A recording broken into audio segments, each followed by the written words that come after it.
Om Sahana Bhavatu Sahana Bhunaktu Sahaviryam Karavavahai Tejasvinavadi Tamastu Vishavahai.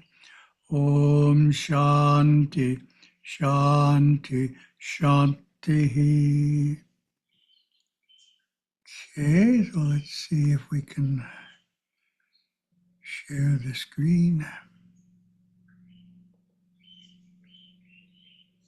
Share. Okay, that's good. Yes. Move things around. Here we go.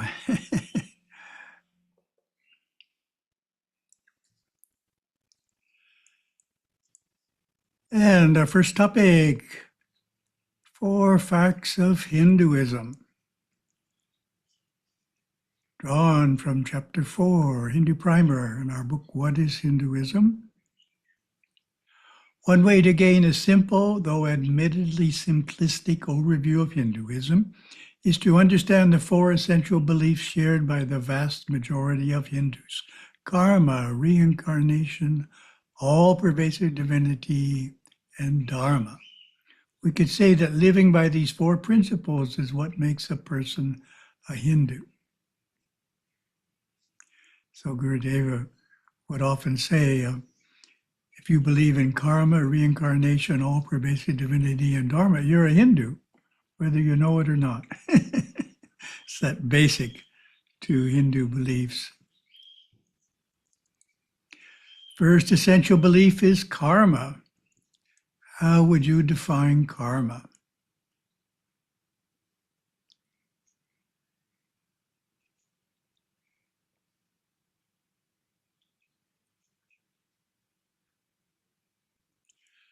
Karma literally means deed or act, and more broadly names the universal principle of cause and effect, action and reaction, which governs all life. So because the word karma just means action, it's helpful when you're trying to talk about the law of cause and effect to say the law of karma. That's what I try and do. If I want to talk about cause and effect, I say the law of karma is every action has a reaction. Or basically, how we treat others in the present is how others will treat us in the future. That kind of makes it more personalized. Say, uh-oh, that's going to come back to me, or, oh, that's going to come back to me. That's good. Karma is a natural law of the mind, just as gravity is a law of matter. Karma is not fate, for man acts with free will, creating his own destiny. That's very important. Karma is not fate. It's not something that somebody else or God placed upon us that's unchangeable. It's something that we've created by our past actions that's constantly changing. It's either improving or not improving. The Vedas tell us if we sow goodness, we will reap goodness.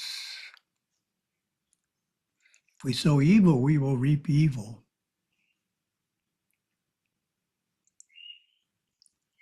Karma refers to the totality of our actions and their concomitant reactions in this and previous lives, all of which determines our future.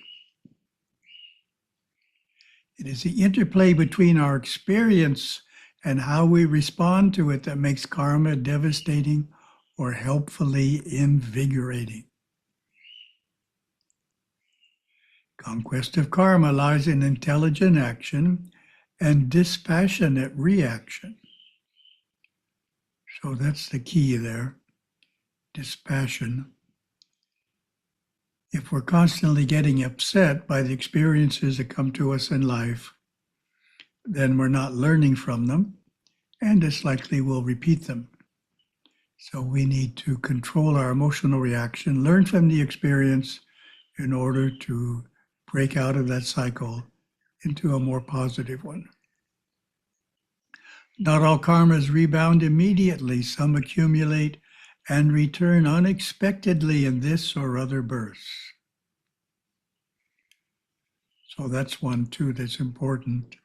Sometimes people say, well, this man is doing all kinds of dishonest actions, cheating people out of billions of dollars. Nothing seems to happen to him. Law of karma must not apply. So point is, most karmas don't come back that quickly. Takes a while, and possibly even next life. Depends on the queue of karmas, how many are lined up. This goes into the queue. So if there's lots lined up, it'll take a while. The Vedas explain, according as one acts, so does he become. One becomes virtuous by virtuous action, bad by bad action. And reincarnation. How would you define reincarnation?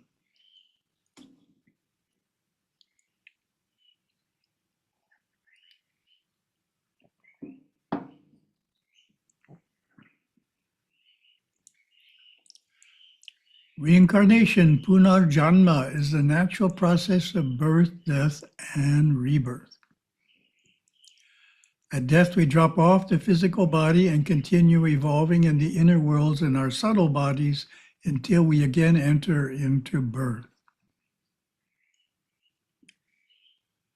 So sometimes individuals themselves are kind of afraid of death, or their parents are afraid of death, and they convey that fear to me.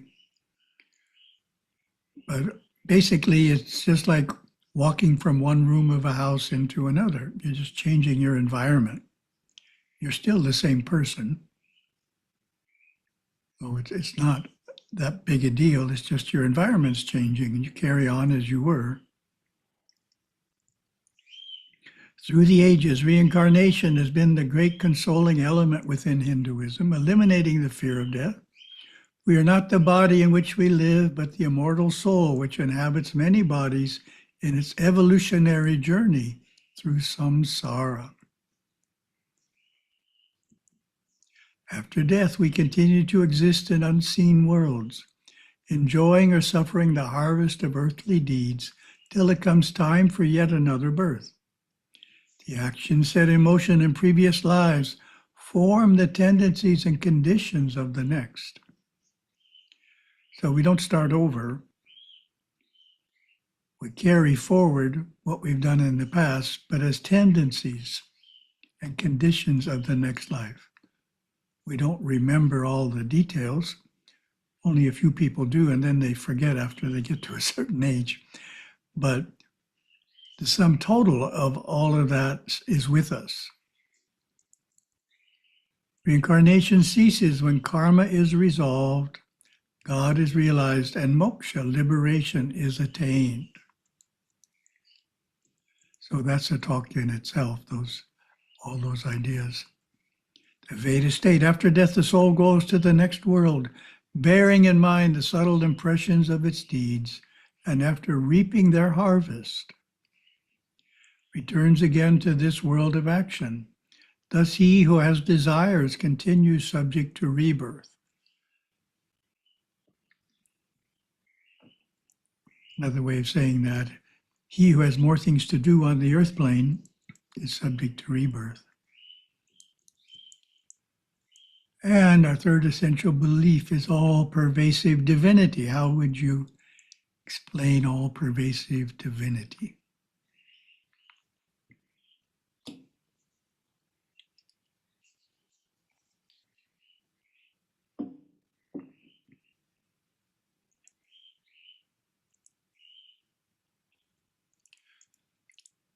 As a family of faith, Hinduism holds a wide array of perspectives on the divine, yet all worship the one all-pervasive supreme being hailed in the Upanishads. So that's the idea, a wide array of perspectives of the divine. That's how I express it by saying Hindus all believe in the one supreme being. They just don't agree on the name or nature of that supreme being. But there's only one supreme being. As absolute reality, God is unmanifest, unchanging, and transcendent. The self-God, timeless, formless, and spaceless. As pure consciousness, God is the manifest primal substance, pure love and light flowing through all form. That's the one we're talking about. Existing everywhere in time and space as infinite intelligence and power. As primal soul, God is our personal Lord, source of all three worlds, our Father, Mother, God, who protects, nurtures, and guides us. We beseech God's grace in our lives while also knowing that He, she is the essence of our soul, the life of our life. So that's Monistic Theism, holding that dual point of view. Each denomination also venerates its own pantheon of divinities. Mahadevas are great angels, known as gods, who were created by the Supreme Lord and who serve and adore Him. The Vedas proclaim, He is the God of forms infinite, in whose glory all things are, smaller than the smallest atom, and yet the creator of all, ever living in the mystery of His creation. In the vision of this God of love, there is everlasting peace. He is the Lord of all who, hidden in the heart of things, watches over the world of time. So that's Shvetashvatara Upanishad, which has a strong theistic lean to it. God of love. Don't always hear that in the Upanishads. Dharma, that's an interesting one. The fourth essential belief. How would you define Dharma? To define it simply, because you can write a book defining Dharma.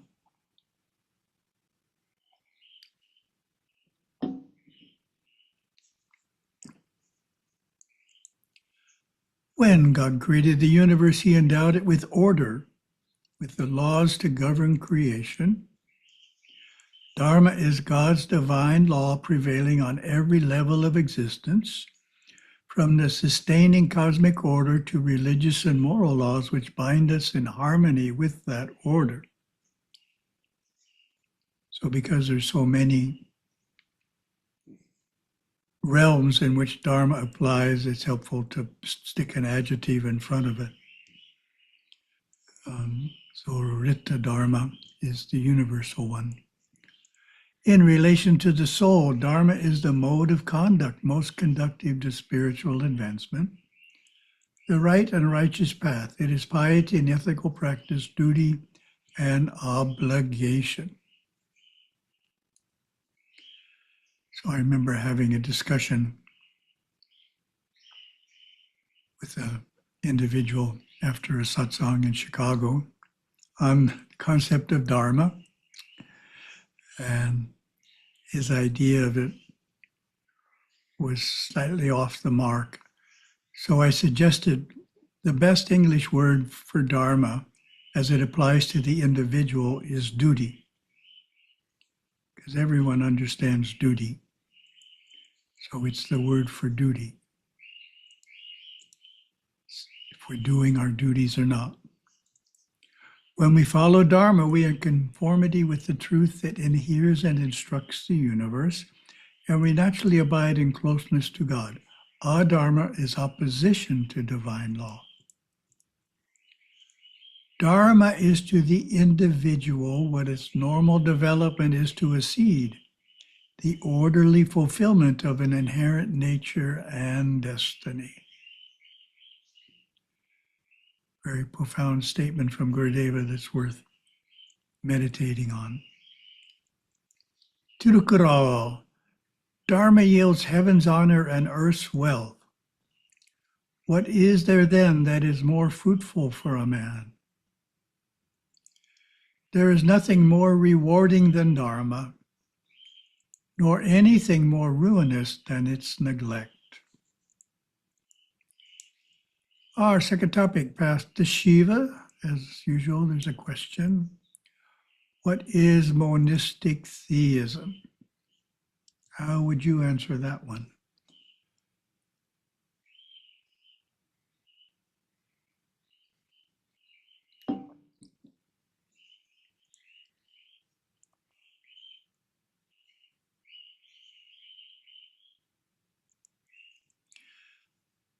Monistic theism is the combination of two concepts, monism and theism. Monism, the doctrine that reality is a one whole. It holds that everything is God. Theism, belief that God exists as a loving personal Lord and Creator. So that's our philosophy. It's monistic theism, or Advaita Ishvaravada. That's probably coming up. Most Hindu traditions are either one or the other. Theism, for example, Vaishnavas, Swaminarayan are theists, focusing on the personal Lord. And then most Vedanta, the Advaita Vedanta is the dominant one, and that, of course, is monism, with no theism. So we have both.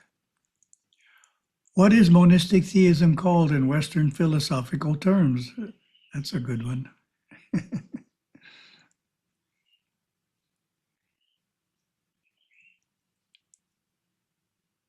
Monistic theism in Western philosophical terms is called panentheism, not pantheism, panentheism.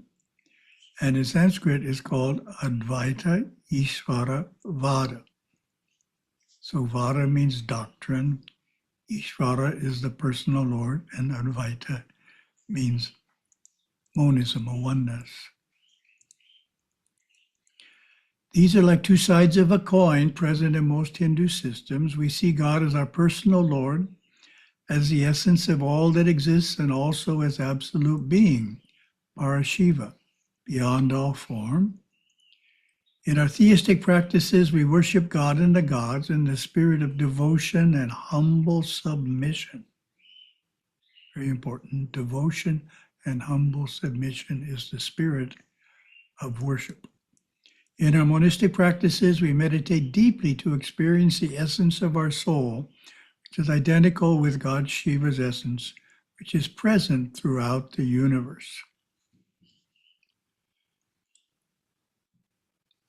So the challenge in monism, without theism, is the ego. We can go within and get stuck in the ego and the intellect. It's very hard to get past that if you're skipping theism. However, if theism comes first and you become a good theist before you try and be a good monist, then you get devotion and humble submission, which is symbolized by the Nandi Murti in a Shiva temple. He's sitting there 24 hours a day worshiping Shiva, spirit of devotion and humble submission. So we want to be a good theist before we try and be a good monist. Saiva Siddhanta. Shiva has both a monistic aspect and a theistic aspect. Through our two-sided practice, we honor and draw close to both. The most complete and perfect path requires both monism and theism. Opposite of monism is dualism, which teaches that God and creation are separate realities. Dualists believe that God, like a potter, creates the universe, a pot from clay, cosmic matter which has always existed and is not part of him. In Saiva monism, Shiva is all and all. Shiva is all and in all, the potter, the clay, and the resulting pot. Some forms of Hindu monism do not include much theism. Ours does. We worship Shiva as the god of love, Parameshvara, Shiva's creator, preserver, and destroyer. Shiva is separate from us, who loves us as his creation. That is the theism part. Yet we know that on another level, he is not separate from us. He is within us as Para Shakti, pure consciousness flowing through all form, and as absolute reality, Para Shiva. That is the monism part. Third topic, questions sent in to hindu.org. We can always use more questions. In talking about self-realization, some individuals take the word realization in an external way, such as meaning the same as achieving one's professional or family goals. It's like self-actualization. What word would you suggest as an alternative to realization? One way to solve this issue is to use a Sanskrit word. That is what we have done in our translation of Patanjali's Yoga Sutras. For example, we did not translate the word Purusha, but simply used Purusha in our translated verse and defined it in the lexicon. You could also define it in the text in the first use of the word Purusha, the soul. The word Gurudeva uses for realization in the trilogy is dharshana. For example, Dancing with Shiva, Mandala 1 is self-realization, Paramatma Darshanam. Darshana has the meaning of vision, sight. To render darshana in English, you could say mystical sight of the self. So it's a mystical sight, not just an ordinary sight. Please give a short explanation of what does realizing God and realizing the self mean in Hinduism. Again, that's to write a long explanation easier than a shorter one.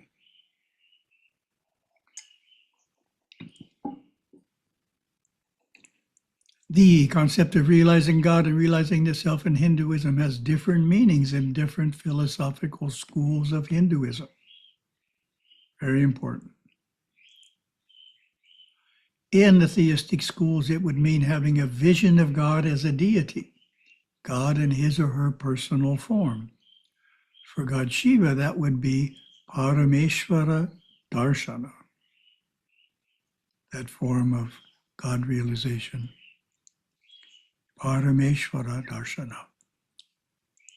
However, our tradition looks at realization from a monistic perspective. In other words, that experience doesn't count. You can have the vision of Shiva, but we don't consider that the end goal. Gurudeva gives this description. Realization is in several stages. Realizing oneself as a soul, rather than a mind, an intellectual and emotional type, or a worthless person, gives satisfaction, security, and this is a starting point.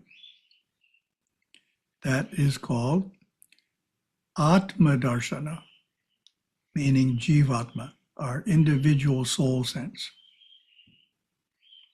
We're a spiritual being, but we're separate from everything else. That's Atma Darshana, which Yogaswami has in a number of places in Nachintanai. Atma Darshana is what we're striving for.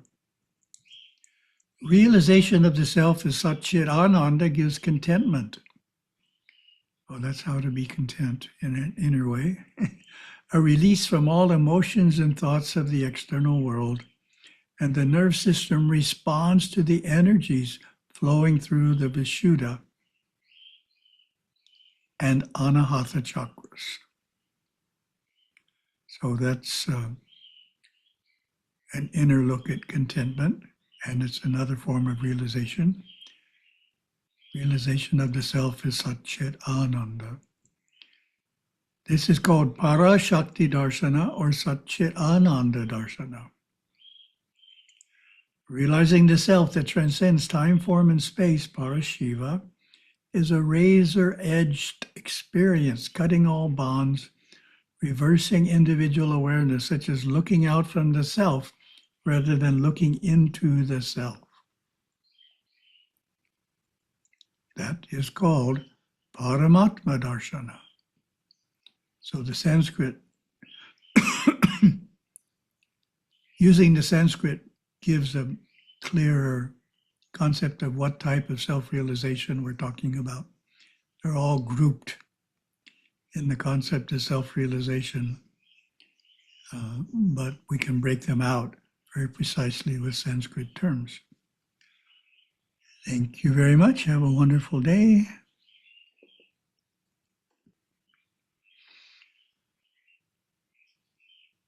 Om.